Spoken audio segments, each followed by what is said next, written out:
On a tendance à penser aujourd'hui que le polar est essentiellement anglo-américain, voire scandinave avec le succès des Millennium ou de Camilla Lagerberg.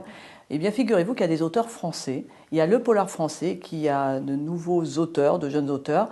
L'une d'entre elles, Karine Giebel, elle a publié 4 romans avant celui dont je vais vous parler et elle a eu 4 prix, dont le prix polar de la SNCF qui est quand même un des prix importants du polar récompensant des jeunes auteurs. Alors, jusqu'à ce que la mort nous unisse, la seule chose que j'aime pas trop dans le livre, c'est le titre, je le trouve un peu bateau. Ça pourrait s'appeler L'Ancolie, qui est le nom du chalet de notre héros, qui s'appelle Vincent. L'Ancolie, c'est une fleur de montagne qui est à la fois magnifique et extrêmement vénéneuse, comme les secrets qu'on veut cacher. C'est un chalet, un homme y vit retiré, il s'appelle Vincent, il est guide de montagne.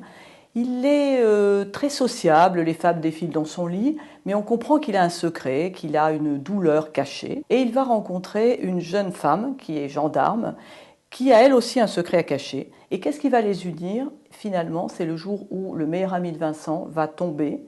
Il va tomber, se tuer en montagne. Tout le monde pense que c'est un suicide, sauf Vincent, qui va demander à sa nouvelle amie de l'aider.